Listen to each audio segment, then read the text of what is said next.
Resulta increíble ver cómo el diseño gráfico está dejando atrás esa vieja idea de ser un simple transmisor de datos fríos, ¿verdad? Hoy vamos a adentrarnos en algo fundamental para quienes dan sus primeros pasos en esta disciplina, la creación de entornos activos para el aprendizaje usando el modelo constructivista. Vamos a desglosar exactamente qué significa esto y cómo puede transformar por completo la práctica diaria en el estudio de diseño. Vale, vamos a meternos de lleno en el tema. Por un lado, tenemos el enfoque tradicional de toda la vida. Es como intentar memorizar el manual de instrucciones más aburrido del mundo.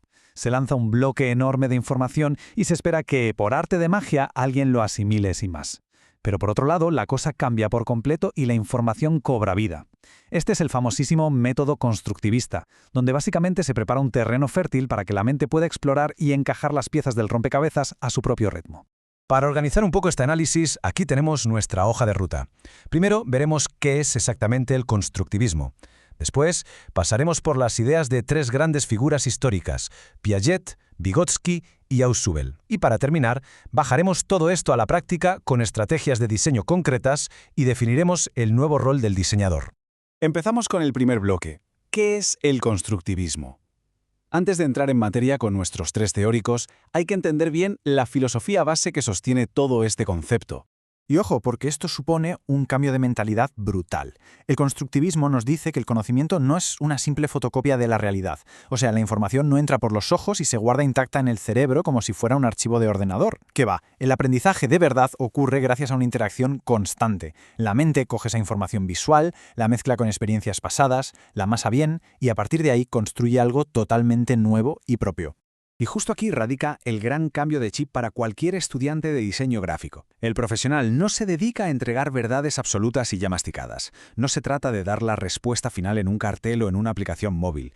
Más bien, el trabajo consiste en diseñar las herramientas, los espacios y los entornos que permitan a la gente construir ese conocimiento por su cuenta. Es decir, es como diseñar las reglas y el tablero de un juego interactivo, en vez de jugar la partida por ellos. Lo que nos lleva directos al segundo bloque. Piaget y el diseño como desafío. Vamos a conocer a nuestro primer gran mentor, Jean Piaget. Fijémonos bien en este concepto central porque es absolutamente clave, el conflicto cognitivo. Piaget decía que el aprendizaje necesita una pequeña chispa, una especie de cortocircuito. Cuando la mente se topa con algo que no entiende a la primera, se ve obligada a reaccionar, a construir un nuevo conocimiento para poder resolver esa duda. Sin ese pequeño reto, la mente sencillamente se acomoda, se relaja y la información pasa de largo sin dejar ninguna huella. Entonces, ¿cómo llevamos esta teoría psicológica a la práctica en el día a día del estudio? Pues transformándola en intervenciones visuales directas. Consiste en crear materiales que provoquen ese conflicto, como pequeños retos gráficos o problemas visuales que haya que resolver. En vez de soltar un parrafazo explicando cómo funciona un sistema, ¿por qué no diseñar una interfaz que obligue a explorar y tocar elementos? Esos problemas visuales fuerzan a la mente a averiguar cómo funcionan las cosas por sí sola. Pasamos ahora al tercer bloque, Vygotsky y la mediación social. Este segundo teórico nos trae una visión súper interesante, muy enfocada en la parte social del aprendizaje. Aquí nos topamos con un término que suena bastante académico, la zona de desarrollo próximo, o ZDP.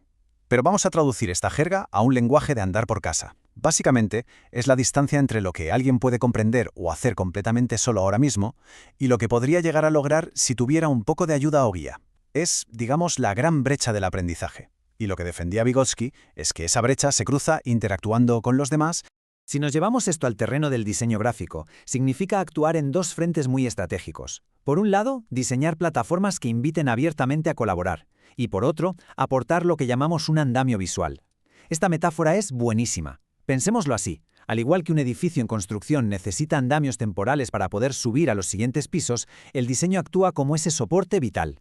Ofrece estructuras, jerarquías visuales y pistas que guían hacia niveles de comprensión muchísimo más complejos. Avanzamos al cuarto bloque, Ausubel y el diseño significativo. Es el turno de nuestro tercer referente histórico, David Ausubel. Ausubel pone sobre la mesa algo fundamental, los conocimientos previos. O sea, todas esas ideas, recuerdos y conceptos que la gente ya tiene en la cabeza. El punto central aquí es que aprender solo tiene sentido, solo es significativo de verdad, cuando la información nueva logra engancharse a esos conceptos que ya existían.